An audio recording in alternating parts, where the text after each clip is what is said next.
നമസ്കാരം, മലയാളി വാർത്തയിലേക്ക് സ്വാഗതം.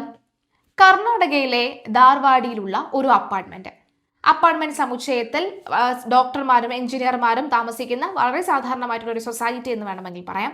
കഴിഞ്ഞ ദിവസം അതിന്റെ 6ാം നിലയിൽ നിന്ന് ഒരു ഫോൺ കോൾ വരികയാണ്. 6ാം നിലയിലുള്ള ആൾക്കാർ അല്ലെങ്കിൽ അവിടെ താമസിക്കുന്നവരെ ആരെയും വിളിച്ചിട്ട് വിളി കേൾക്കുന്നില്ല, ഫോൺ എടുക്കുന്നില്ല. പക്ഷെ അതിനകത്ത് ആളുണ്ടെന്ന് വ്യക്തമാണ്. ഫോണിന്റെ ശബ്ദം പുറത്തേക്ക് കേൾക്കുന്നുണ്ട് എന്നാണ് അവിടെ എത്തിയവർ പറയുന്നത്. അങ്ങനെ ഇത് കേട്ട ഉടനെ തന്നെ പോലീസ് സംഘം ആ അപ്പാർട്ട്മെന്റിലേക്ക് എത്തുകയാണ്. കതക് പൊളിച്ച് അകത്ത് കയറുമ്പോഴേക്കും കാണാൻ സാധിക്കുന്നത് ഒരു മുറിയിൽ 45 വയസ്സ് തോന്നിക്കുന്ന ആ വീട്ടിലെ ഗൃഹനാഥൻ കുത്തേറ്റ് കിടക്കുന്ന സാഹചര്യമാണ്. ജീവനില്ല. മറ്റൊരു മുറിയിൽ അവരുടെ മകനാണ് എന്ന് തോന്നുന്ന വിധത്തിൽ 8 വയസ്സ് മാത്രം പ്രായമുള്ള ഒരു കുട്ടിയും ഇത്തരത്തിൽ മുറിവേറ്റ് വെപ്രാളപ്പെട്ട് കിടക്കുന്ന ഒരു സാഹചര്യം ഉണ്ടാകുന്നു.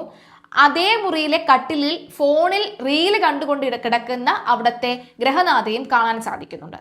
പിന്നീടാണ് ഈ പോലീസ് സംഘം അന്വേഷിച്ചപ്പോൾ മനസ്സിലായത് ആ കിടന്ന ഡോക്ടറായ ആ പെൺകുട്ടിയുടെ അല്ലെങ്കിൽ ആ യുവതിയുടെ ഭർത്താവും മകനുമാണ് മരണക്കിടക്കയിൽ കിടന്നത് എന്നുള്ളതാണ്.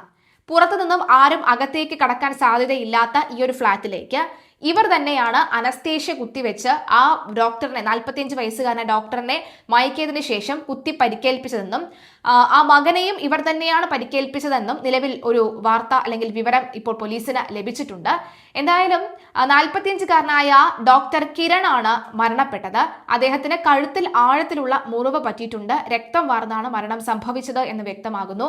മണിക്കൂറുകളോളം ഇദ്ദേഹത്തിന്റെ മാതാപിതാക്കൾ ഇവരെ വിളിച്ചിട്ട് ഫോൺ എടുത്തില്ല. അങ്ങനെ ഭയം തോന്നിയിട്ടാണ് മാതാപിതാക്കൾ പോലീസിനെ വിവരം അറിയിച്ചത്. കഴിഞ്ഞ 15 വർഷത്തിന് മുൻപ് ഇവർ പുനർവിവാഹിതരായവരാണ് ഈ രണ്ടുപേരും. എന്നാൽ മകനെ കൃത്യമായി നോക്കുന്നില്ല എന്ന് പറഞ്ഞ് ഭാര്യയും ഭർത്താവും തമ്മിൽ നിരന്തരം വഴക്കായിരുന്നു.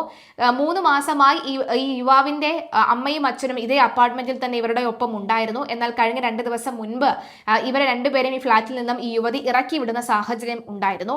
എന്തായാലും ഡോക്ടർ കൂടിയായ കുട്ടിയുടെ അമ്മ കട്ടിലിൽ കിടന്ന ഫോൺ നോക്കിയത് പോലീസിനെ ഞെട്ടിച്ചിരിക്കുകയാണ്. അയൽക്കാർ വിവരം അറിയിച്ചതിനെ തുടർന്ന് സ്ഥലത്തെത്തിയ പോലീസ് തലസ്ഥാനമായ ബാംഗ്ലൂരിൽ നിന്ന് 435 കിലോമീറ്റർ അകലെയുള്ള ധാർവാഡ് കർണാടക യൂണിവേഴ്സിറ്റി റോഡിലെ റാങ്ക സ്റ്റെല്ലോ അപ്പാർട്ട്മെന്റിൽ പ്രവേശിക്കുകയായിരുന്നു. കഴുത്തിൽ മാരകമായി കുത്തേറ്റ നിലയിലാണ് ഡോക്ടർ കിരണിനെ കണ്ടെത്തിയത്. ഗുരുതരമായി കുത്തേറ്റ മകന് ജീവൻ ഉണ്ടായിരുന്നതിനാൽ ഉടനെ തന്നെ സ്വകാര്യ ആശുപത്രിയിൽ എത്തിച്ചിട്ടുണ്ട്. എന്തായാലും ആ മകൻ ഇപ്പോൾ നിലവിൽ ആശുപത്രിയിൽ ചികിത്സയിലാണ്. മറ്റു ഒരു ഗുരുതര ഘട്ടം കടന്നു എന്നാണ് ഡോക്ടർമാർ പറയുന്നത്. ഈ മകനെ കൃത്യമായി ഇവർ നോക്കുന്നില്ല എന്ന് തന്നെയാണ് ഇവരുടെ പ്രധാന വഴക്കിന്റെ പ്രശ്നം. അതുകൊണ്ട് തന്നെ ആദ്യം മകനെയും ആ ഭർത്താവിനെയും കൊല്ലാം എന്ന് ഒരുപക്ഷെ യുവതി വിചാരിച്ചിട്ടുണ്ടാകണം. യുവതി യാതൊരുവിധ കൂസലും ഇല്ലാതെയാണ് മൊബൈൽ ഫോണിൽ റീല് കണ്ടുകിടന്നത് എന്നാണ് ഞെട്ടലോടുകൂടി പോലീസ് ഉദ്യോഗസ്ഥരും പറയുന്നത്. ഈ യുവതിയുടെ നിലവിലെ നില അല്പം മോശമാണ്. അതുകൊണ്ട് ഒബ്സർവേഷനിൽ നിന്നതിന് ശേഷം അടുത്ത ദിവസങ്ങളിൽ കൂടുതൽ ചോദ്യം ചെയ്ത് ഈ കേസിന്റെ കാരണം എന്താണ് എന്ന വ്യക്തത വരുമെന്നാണ് പോലീസ് അറിയിക്കുന്നത്.